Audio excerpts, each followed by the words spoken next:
안녕하세요. 생명과학 학생들. 선생님은 박수정 선생님입니다. 오늘 드디어 대단원 5단원의 생태계와 상호작용에 대해서 들어가게 되었습니다. 마지막 단원이죠. 한 학기 동안 굉장히 열심히 공부해 왔는데 이제 이 단원을 끝내면 1학기가 끝난다는 사실이 좀 많이 아쉽네요. 자, 이 단원은 아주 어려운 단원은 아니고 우리가 환경에 대해서 얼마나 잘 알고 있고 우리가 그 환경 안에서 생태계 안에서 어떤 존재인지 그리고 우리가 그 생태계에 어떤 영향을 미치고 있고 어떤 영향을 미치면 안 되는지에 대해서 학습한 내용이고 선생님이 가장 중요하게 생각하는 단원입니다.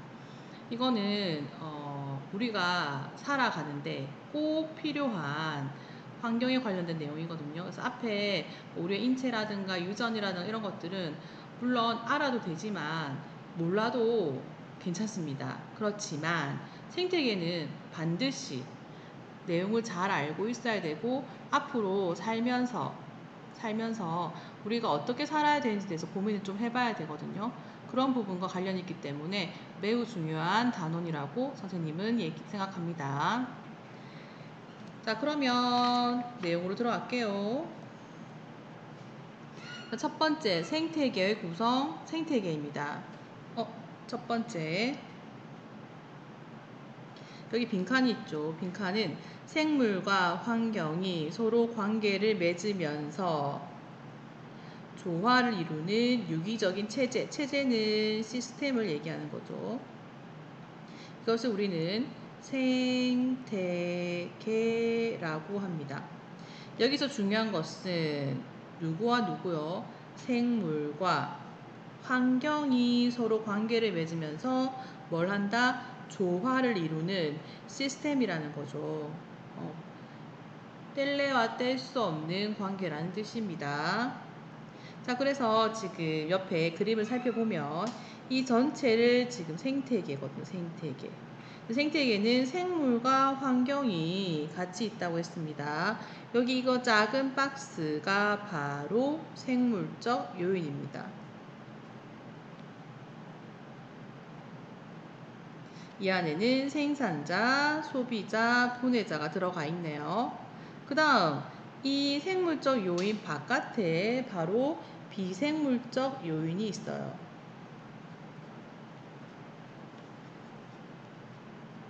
비생물적 요인에는 빛, 물, 토양, 온도, 산소 농도, 이산화탄소 농도, 그 외에 다른 환경들을 다 포함합니다.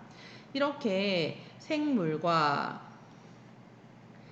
비생물적 요인인 환경이 서로 영향을 주고받으면서 조화를 이루고 있는 체제를 우리는 생태계라고 합니다.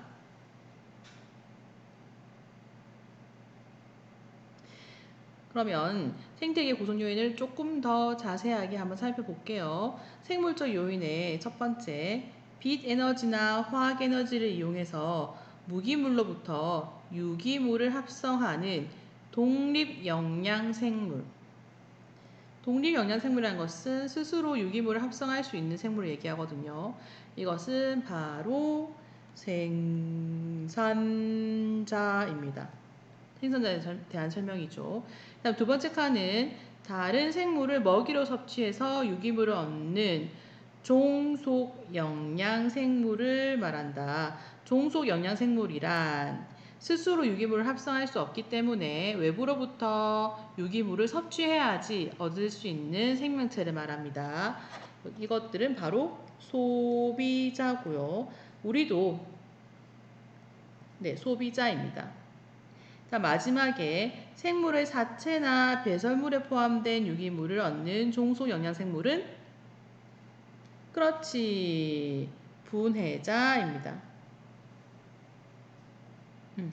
자, 그 다음에 비생물적 요인은 생태계를 구성하는 무기환경이고 빛, 온도, 물, 공기, 토양, 무기업류 등 생명체를 둘러싸고 있는 모든 환경을 비생물적 요인이라고 합니다. 그러면 이 요인들이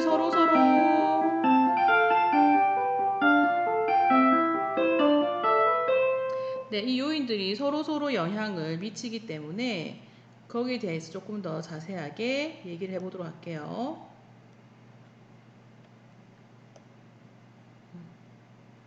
아까 나왔던 그림인데 기억납니까? 여기서 보면 이 전체를 뭐라고 한다? 생태계라고 하고, 생태계는 생물적 요인과 비생물적 요인으로 나뉜다. 그쵸? 여기서 비생물적 요인이 생물적 요인에게 영향을 미칠 수 있는데, 그것을 뭐라고 하냐면 작용이라고 합니다. 작용. 자, 작용의 대표적인 예는 일조량이 감소하면 식물의 광합성이 줄겠죠. 그쵸? 이런 것들. 환경이 바뀌어서 생물이 영향을 받는 것을 작용이라고 하고요. 그와 반대로 생물적 요인이 비생물적 요인에 영향을 줄 수도 있거든요. 그것은 반작용이라고 합니다. 반작용의 대표적인 예는 지렁이. 자, 지렁이가 흙 속에 있으면서 계속 왔다 갔다 하면서 막 파먹죠. 그래서 흙의 통기성이 좋아지는 거 맞습니까? 그 다음에 숲이 우거지면 낮에 산소의 양이 많아지죠. 그것도 역시 생물이 환경에 미친 영향이고, 또는 숲을 이루게 되면 그늘이 지니까 일조량이 숲 아래쪽의 지표에는 잘 닿지 않게 되겠죠. 이런 것도 역시 반작용 예가 될 수가 있습니다. 그 다음 이 안에 생물적 요인 안에서 서로 영향을 주고받는 이 화살표들은 다 상호작용이라고 할 수가 있겠네요.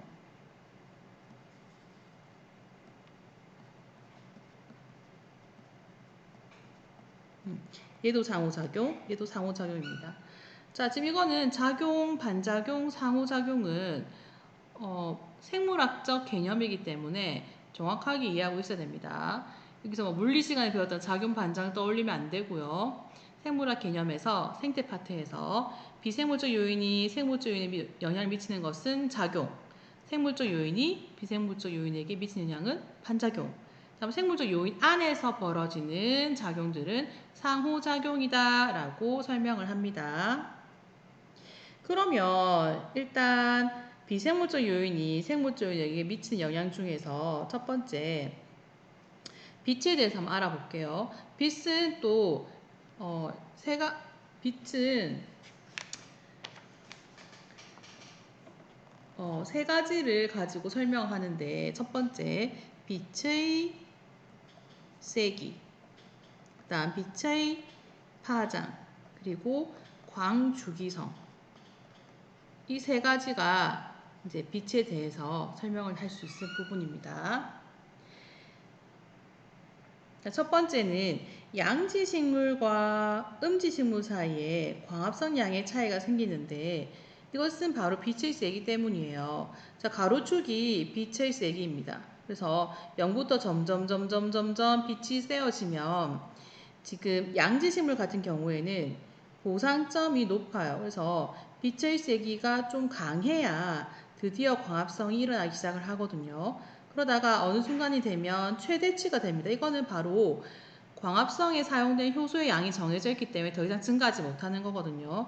이 정도의 빛의 세기가 되어버리면 이제 최대의 그 생장을 할 수가 있는 거죠. 그래서 빛이 강해야 최대로 생장할 수 있다는 거 기억하세요. 그런데 음지식물은 빛이 좀 약해도 생장이 시작됩니다. 그래서 약한 빛에도 잘 자랄 수 있고, 또 약한 빛에도 광포화점이 이르러서 최대치로 잘 자랄 수 있는 거죠. 자, 이 그래프는 0을 기준으로 해서 세로축이 CO2 흡수라고 되어 있는데, CO2를 흡수하게 되면 포도당이 만들어지니까 녹말이 형성되고, 그다음에 생체량이 늘어나겠죠. 다음, CO2 방출은 무엇을 의미할까요? 이산화탄소로 방출되는 것은 포도당이 소비됐다는 거지. 그러면 생체량이 감소한다는 거죠. 그래서 이걸 기점으로 했을 때 위쪽은 식물이 잘 자라는 거고, 아래쪽은 식물이 잘 자라지 않는 경우입니다. 그래서 양지식물과 음지식물은 빛의 세기에 따라서 광합성량이 다르다라는 거 기억하시고요. 지금 선생님이 설명한 이 자세한 설명들은 그렇게 중요한 건 아니에요. 그냥 그렇구나 하고 넘어가면 됩니다. 그 다음 한 나무 안에서도 빛을 많이 받는 양옆과 그늘진 곳에 있는 음옆이 달라지거든요. 빛에 따라서. 그래서 양옆은 어떤 특징이 있냐면 여기 울타리 조직이라는 것이 굉장히 발달을 하게 됩니다. 근데 음엽은 울타리 조직이 발달이 잘 되지 않죠. 이것도 역시 빛의 세기에 따른 생명체의 변화라고 할 수가 있겠네요. 자, 그러면 그 다음 페이지 또 넘어가면 이번에는 빛의 파장입니다. 빛의 파장. 자, 여기 해수면, 해조류인데요. 해수면으로부터 태양빛이 물 안으로 빡 들어오죠. 그런데 우리는 태양빛은 백색빛이지만 빨주노초 파남보 각자의 파장이 있는 걸 알고 있어요. 그러면 파장마다 에너지가 다르고 에너지가 강한 빛은 깊숙이 들어가고 에너지가 약한 빛은 깊숙이 못 들어가겠죠. 그래서 여기서 보면은 에너지가 약한 적색광은 표면에 도달하고요. 에너지가 강한 청색광은 깊이 들어가게 됩니다. 그러면 각 파장별로 이용할 수 있는 식물체가 그 해조류가 다르겠죠. 그래서 적색광을 이용한 녹조류는 위쪽에 주로 분포하게 되고 일단 청색광까지 사용할 수 있는 홍조류가 밑에까지 분포할 수 있게 됩니다. 그래서 이것도 역시 빛의 파장이라는 환경적 요인이 해조류의 분포에 영향을 미친 거라고 할 수가 있겠네요. 자, 그 다음에 1조 시간에 따른 식물의 적응인데 광주기성이라고 표현을 합니다. 꽃이 피는 원리죠. 식물의 개화는 꽃이 핀다는 건데 우리 지구상의 생명체 중에서 꽃을 피는 생물체가 굉장히 많죠. 어떤 특징이 있는 게 어떤 거는 봄 되면 피고 어떤 면은 가을 되면 피고 어떤 경우는 관계없이 뭔가 변화가 생기면 피는데 보통 봄에 피는 꽃, 가을 피는 꽃을 구별할 수가 있습니다. 어떤 생명체, 어떤 식물을 보면은 단일 식물이라고 부르는데 이 단자가 짧은 단자거든요. 일은 날일이고요. 그러니까 해가 뜨는 시간이 짧아지면 꽃이 피는 경우를 얘기합니다. 그래서 지금 하루 24시간이라는 세로축이 있는데 해 중간축을 기준으로 했을 때 이 하루 빛을 쪼이는 시간이 긴 경우에는 개화를 하지 않는데 빛을 쪼인 시간이 짧아지니까 개화가 됐죠. 이거는 가을에 피는 꽃입니다. 국화가 여기 해당하겠죠. 점점 낮 길이가 짧아지면 꽃이 피는 거죠. 그 다음에 장일식물은 반대로 세로축이 하루 24시간인데 중심으로 했을 때 날의 길이가 길어지면 꽃이 핍니다. 낮의 길이가 짧으면 꽃이 피지 않아요. 그래서 겨울에서 봄으로 넘어갈 때 꽃이 피는 거죠. 그래서 봄에 피는 꽃들이 여기에 해당합니다. 그렇습니다. 뭐 다른 경우도 있기는 있어요. 개나리 같은 경우는 추웠다가 따뜻해지면 꽃이 피거든요. 네, 그래서 우리가 왜 한겨울에도 추웠다가 봄처럼 따뜻해지는 날 있죠. 그날 개나리에 꽃이 핍니다. 그것은 해를 쪼이는 시간의 관계가 아니라 온도와 관계가 있다는 거죠. 그것도 역시 환경에 의해서 생명체가 영향을 받는 작용의 일이라고 할 수가 있겠네요. 다음 페이지 넘어가 볼게요. 이번에는 온도입니다. 아까는 빛이었죠? 이번에는 온도입니다. 온도. 온도와 식물. 자, 이 그래프는 책에는 없지만 그냥 참고하시면 됩니다.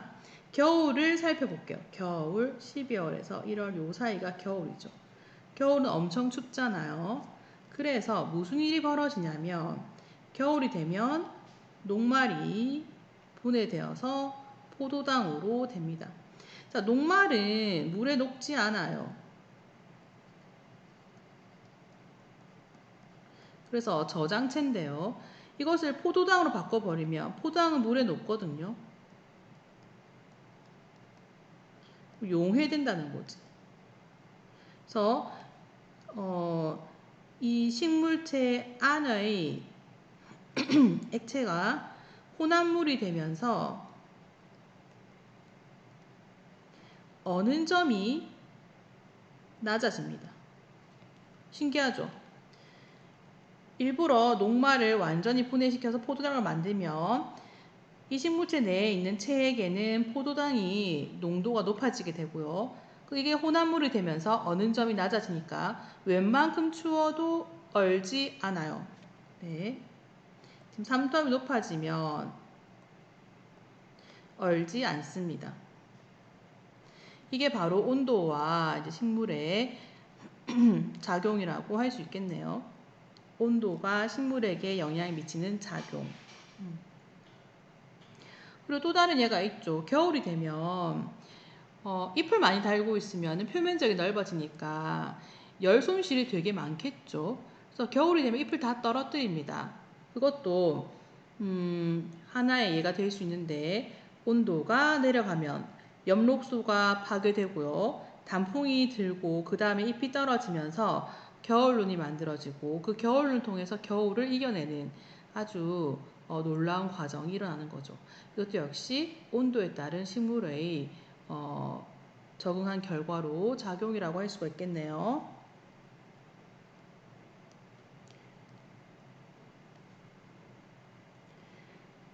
자, 그리고 온도가 이제 동물에게 미치는 영향이 있습니다. 지금 대표적인 예로 선생님이 여우를 가져왔는데요. 북극여우, 다음 붉은 여우, 사막여우가 같은 종인데도 형태가 되게 다르죠. 이 형태가 다르게 된 것은 바로 온도 때문에 나타나는 현상입니다. 자, 지금 겨울 지역에 사는, 아주 추운 곳에 사는, 한대에 사는 여우의 경우에는 몸 크기가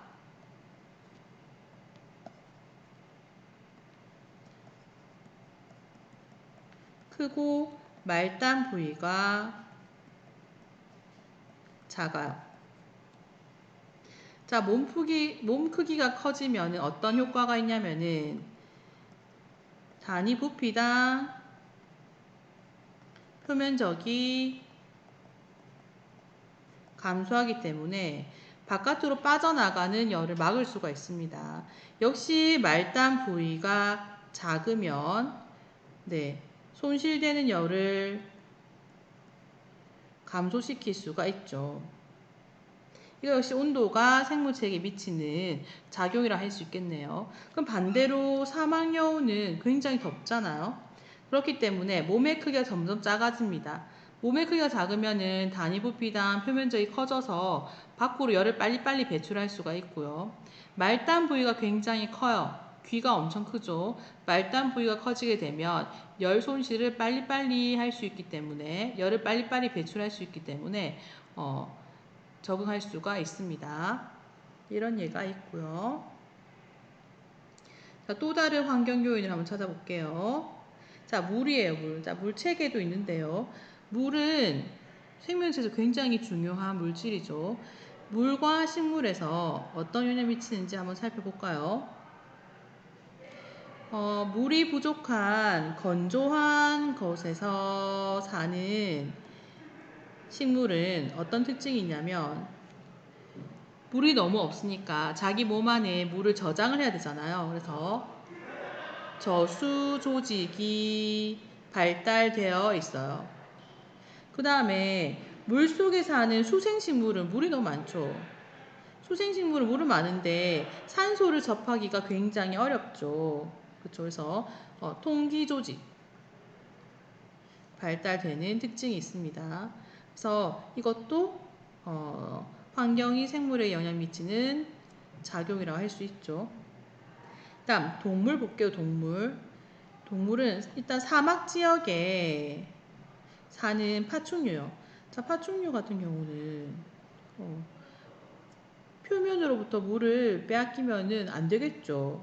그래서 몸 전체가 비늘로 덮여서 물의 손실을 막는 그런 형태를 가지게 됩니다. 다음 파충류하고 조류알이 단단한 껍질로 쌓여 있어서 물의 손실을 막는 것도 역시 환경에 영향을 받은 거죠.